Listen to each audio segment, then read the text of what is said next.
আচ্ছা, এবার হচ্ছে আমরা যে টপিকটা নিয়ে আলোচনা করব সেটা হচ্ছে সবচেয়ে বেশি বিতর্কিত টপিক এবং হচ্ছে আমরা হচ্ছে মুখস্থ করি। বিতর্কিত এই জন্য বললাম, এই টপিকটা হচ্ছে আমাদের যে টিচার সমাজ আছে তারা হচ্ছে বলে যে তোমরা এটা মুখস্থ করে নিও, এইটা এমনই, জাতি এমন। হ্যাঁ, এখন হচ্ছে বোঝানোর মতো কিছু নয়, জাস্ট কয়েকটা লাইন মুখস্থ করতে বলে। এই টপিকটা কোনটা, যেটা হচ্ছে আমাদের আগের যে পুরাতন বইগুলো ছিল সেগুলোতে হচ্ছে সরাসরি ম্যাথটা ছিল, কিন্তু এখন রিসেন্টলি যা হচ্ছে নতুন বইগুলোতে আসছে সেগুলোতে এই এডিশনে এই ম্যাথটা নেই, অর্থাৎ উদাহরণটা নেই, কিন্তু হচ্ছে আবার সিকিউয়ে ঠিকই দেওয়া আছে। সবচেয়ে বিতর্কিত কেন বলতেছি এটা, কারণ যেহেতু হচ্ছে এটা আমি মেবি হচ্ছে 9-10 তো শিখতে পারি না, আমি অনার্স ফার্স্ট ইয়ারে গিয়ে শিখছিলাম। সবার ফ্রেন্ডদের ক্ষেত্রে হচ্ছে যদি জিজ্ঞেস করি তার সেম উত্তর যে হচ্ছে এটা মুখস্থ করে আসছিলাম। আমি আজকে এটা বোঝাবো। এটা কি, একটাই থাকে না যে √2 একটি অম্লজ সংখ্যা, তারপরে হচ্ছে √3 একটি অম্লজ সংখ্যা, বা √7 একটি অম্লজ সংখ্যা, √5 একটি অম্লজ সংখ্যা। আসলে এইটাতে হচ্ছে আমাদের ম্যাথমেটিকের একটাই আছে, সূত্র আছে, বা হচ্ছে সূত্র বলতে কি একটা থিওরি আছে, সকল মৌলিক সংখ্যার বর্গমূল হচ্ছে অম্লজ সংখ্যা।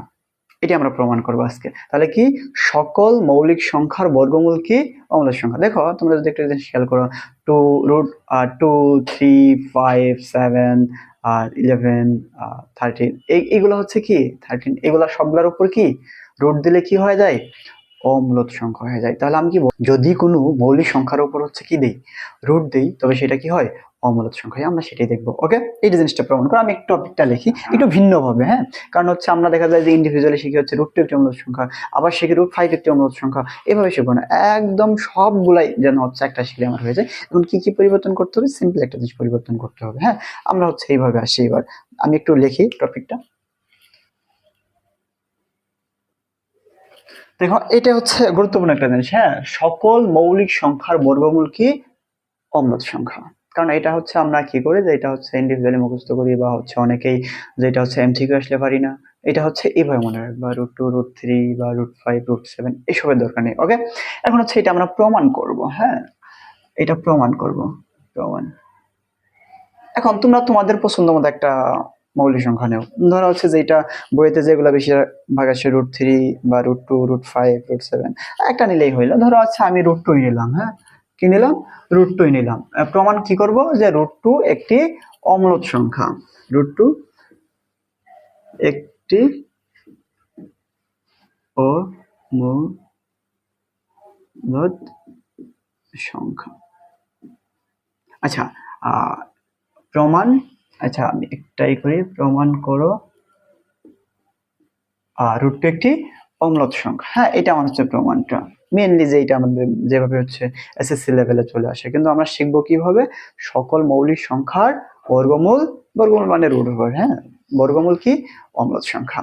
ওকে, যেন হচ্ছে আমরা একটা দিয়ে সবগুলো শিখতে পারি।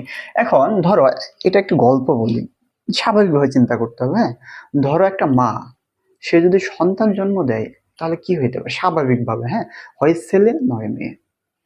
আচ্ছা, ছেলের একটা বৈশিষ্ট্য থাকে, মেয়ের একটা বৈশিষ্ট্য থাকে।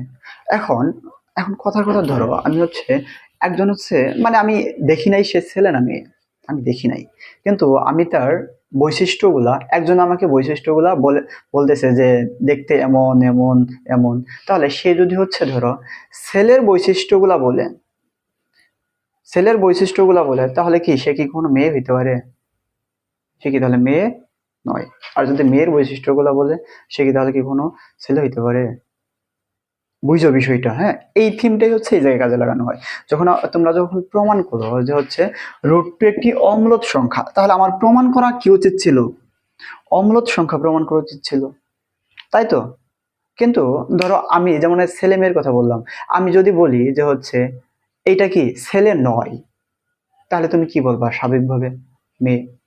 তাহলে ছেলে যে নয় আমি কিভাবে বলবো, বিভিন্ন বৈশিষ্ট্য দেব যে হচ্ছে হ্যাঁ এটা এই বৈশিষ্ট্য আছে এই শিশুটার মাঝে, সেই জন্য ছেলে নয়, তাহলে স্বাভাবিকভাবে কি হবে, মেয়ে। ঠিক এই কাজটি করা হয়। দেখো তো বাস্তব সংখ্যা কয় প্রকার ছিল, মূলদ আর অমূলদ, এর বাইরে তো আর নেই বাস্তব সংখ্যা, তাই না। এখন আমি যদি বলি যে হচ্ছে √2 একটি মূলদ সংখ্যা নয়, তাহলে কি হবে, অমূলদ। এই জায়গায় হচ্ছে মেইন কাহিনীটা, অর্থাৎ √2 একটি যে অমূলদ সংখ্যা সেটার প্রমাণটা কোথাও করে নাই, ওরা প্রমাণটা করছে √2 মূলদ সংখ্যা নয়। ক্লিয়ার, মেইন থিম হচ্ছে এই জায়গায়। যদি আমরা এটা বলতে পারি, অর্থাৎ বিভিন্ন বৈশিষ্ট্য দিয়ে বলতে পারি যে এটা মূলদ সংখ্যা নয়, তাহলে কি সংখ্যা হবে, অমূলদ সংখ্যা। ক্লিয়ার? আর হচ্ছে মানে এই থিমটা যদি তোমরা মাথায় নিতে পারো, আর কিছু নয় তেমন। হ্যাঁ দেখো এবার হচ্ছে এইবার দেখবা সেজন্য এই টাইপের প্রমাণগুলোর ক্ষেত্রে তাহলে কি দেখো আমি যদি কোনোভাবে বলতে পারি যে √2 মূলদ সংখ্যা নয়, তাহলে এবার দেখো আমি প্রমাণই করবো √2 একটি মূলদ সংখ্যা নয়। তাহলে আমি কি করব, ধরি ধরি কত √2, ধরি √2 মূলদ সংখ্যা। মূলদ সংখ্যা একটু দেখো, আমি হচ্ছে √2 মূলদ সংখ্যা ধরলাম। এখন আমি যদি বলি কোনোভাবে প্রমাণ করতে পারি না যে এটা আমি ধরছি এটা ভুল ধরছি, তাহলে মূলদ সংখ্যা আমি যখন ভুল প্রমাণ করলাম যে এটা আমি যা ধরছি ভুল ধরছি, তাহলে কি হবে, মূলদ সংখ্যা না হইলে, ভুল হইলে তো মূলদ সংখ্যা নয়, তাহলে কি হবে, অমূলদ সংখ্যা। ক্লিয়ার?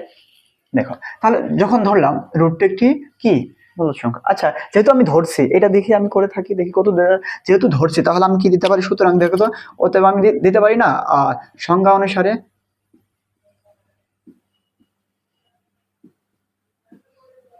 একটু দেখো সংজ্ঞা অনুসারে √2 সমান সমান কত, p/q।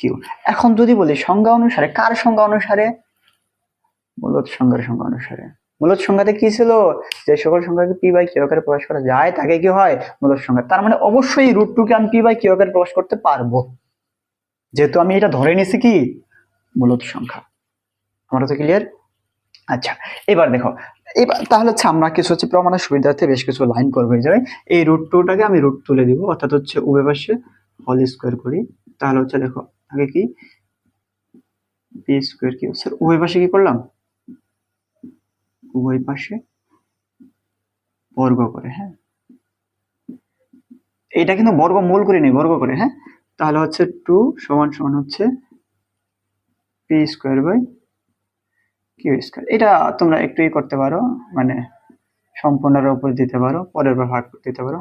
দেখো এই যে একটা টেকনিক্যালি একটা করব, হ্যাঁ মানে ইচ্ছা করেই এই হিসাবটা হচ্ছে একটু ডিফারেন্ট ভাবে নিব। কিভাবে নিব, এইভাবে। হ্যাঁ দেখো এই এখান থেকে কিউ, একটা কিউ এই পাশে পাঠিয়ে দেবো, তাহলে কি হবে 2q, থাকলো কি p²/q। দেখো এইভাবে এই পাশে একটা কিউ পাঠিয়ে দেওয়ার কারণটা আমি একটু বলি। হ্যাঁ দেখো মানে একটু প্রমাণটা শেষ হলে তাহলে এই জিনিসটা মাথায় যাবে। কিভাবে মাথায় যাবে, দেখো এটার ক্ষেত্রে হচ্ছে আমরা মানে একটু শেষ করে তারপরে ব্যাখ্যাটা দিচ্ছি। দেখো তো একটু যদি চিন্তা করি, এটা বাম পক্ষ, এটা ডান পক্ষ। আচ্ছা 2 একটা কি পূর্ণ সংখ্যা, 2 পূর্ণ সংখ্যা নয়। আচ্ছা দেখো তো কিউ এর পরিচয় কি ছিল, যেখানে পি কিউ পরস্পর কি ছিল, সহমৌলিক সংখ্যা। তার মানে সহমৌলিক সংখ্যা হইতে চাইলে পি এবং কিউ আলাদা, কিন্তু পরস্পর কি ছিল, আলাদা আলাদা ইন্ডিভিজুয়াল কি ছিল, পূর্ণ সংখ্যা ছিল। তার মানে এই কিউটা একটা কি পূর্ণ সংখ্যা, টুটাও একটা কি পূর্ণ সংখ্যা। হ্যাঁ এও পূর্ণ সংখ্যা, এও কি পূর্ণ সংখ্যা। আচ্ছা দুইটা পূর্ণ সংখ্যার গুণ করলে কি হবে, পূর্ণ সংখ্যাই হবে। বুঝছো, ধরো হচ্ছে 5 গুণন 6 কত, 530, এটাও পূর্ণ সংখ্যাই। কিন্তু এই জায়গায় দেখো তো, এই জায়গায় কি হচ্ছে, এটা কি পূর্ণ সংখ্যা আছে, এক পাশে কি পূর্ণ সংখ্যা আর এক পাশে এটা কি p²/q, এটা কি ভগ্নাংশ আকারে আছে না, এটা কি পূর্ণ সংখ্যা, অবশ্যই। দেখো তাহলে একটা জিনিস দেখো তো, আমি যে জিনিসটা ধরছিলাম এইটা সমান সমান এইটা সমীকরণ ধরছি, তার মানে এইটা আর এটা সমান ধরছিলাম, কিন্তু আমি যদি আমি সংখ্যা অনুসারে পাইছি আর ধরছিলাম। লাস্ট লাইনে এসে দেখলাম কি একটা পূর্ণ সংখ্যা, একটা পূর্ণ সংখ্যা নয়, একটা পূর্ণ সংখ্যা আর একটা পূর্ণ সংখ্যা নয়। যদি না হয় তাহলে কি আমার ধরাটা কি ঠিক আছে, নিশ্চয়ই ভুল আছে। কারণ কি এই পাশেটা পূর্ণ সংখ্যা আছে, এই পাশেটা পূর্ণ সংখ্যা মানে ধরা কোনো কিছু সমান দেওয়া মানে কি এই পাশে আর এই পাশে সমান হবে। কিন্তু আমি যেটা ধরলাম সেটা দেখলাম এক পাশে পূর্ণ সংখ্যা আর এক পাশে পূর্ণ সংখ্যা নয়, তার মানে কি এই জায়গায় ভুল আছে। এখানে স্পষ্ট কি লিখতে পারি, এই জায়গায় লিখতে পারি যে স্পষ্ট যে বাম পক্ষ, তোমরা একটু লিখে নিও, বাম পক্ষ পূর্ণ সংখ্যা, কিন্তু ডান পক্ষ পূর্ণ সংখ্যা নয়। তাহলে কি দেখো তো 2q আমি দিতে পারি না, নট ইকুয়াল p²/q, এটা আমি দিতে পারি না। কেন, কারণ এক পাশে হচ্ছে পূর্ণ সংখ্যার ভগ্নাংশ সংখ্যা তো জীবনের সমান হবে না, দুইটা আলাদা কেন্দ্রিক। অতএব এইবার দেখা হচ্ছে যেহেতু হচ্ছে আমার দেখো আমি সমান সমান ধরছিলাম, পরে লাস্টে কি নট ইকুয়াল হয়েছে, তার মানে আমার ধরাটা ভুল ছিল। সেই জন্য আমরা বলে দিতে পারি এটা হচ্ছে কি এই জায়গা থেকে, যেহেতু হচ্ছে কি দেখো এইটাই হচ্ছে মেন কথা। হ্যাঁ, এইটা হচ্ছে আমরা হচ্ছে মেন ভাবে করতে পারি। এইটার এইটা একই কথা, যদি এটা বাংলা লেখা আর এটা, তাহলে কি আমি আরেকটু লিখবো যে 2q ও p² q সমান হতে পারে না, অতএব √2 মূলদ সংখ্যা নয়। তাহলে √2 মূলদ সংখ্যা না হলে কি অমূলদ সংখ্যা।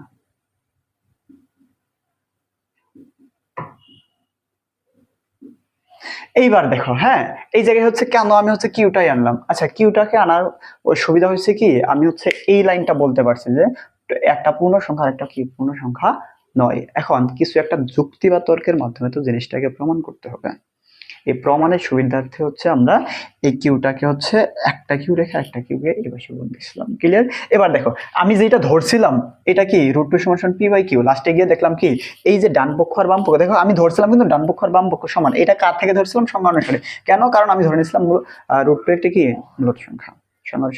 যেহেতু আমি ডান পক্ষ আর বাম পক্ষ আমার সমান ছিল, কিন্তু লাস্টে গিয়ে দেখলাম তারা সমান নয়, তার মানে আমার ধরাটা কি ছিল? ভুল ছিল। অর্থাৎ কি √2 জীবনের মূলদ সংখ্যা নয়। তাহলে যদি মূলদ সংখ্যা না হয় তাহলে স্বাভাবিকভাবে কি হবে? অমূলদ সংখ্যা। এটাই ছিল প্রমাণ। এখন √2 এর জায়গায় যদি তুমি √3 দাও একই জিনিস, √5 দাও একই জিনিস, কারণ আমার হেডিংটা কি সকল মৌলিক সংখ্যার বর্গ মূলদ সংখ্যা। তোমরা একটু স্ক্রিনশট দিয়ে নাও এইটুকুই। ওকে, আচ্ছা এটা হচ্ছে বাম লিখছিলাম মেবি, তাই না?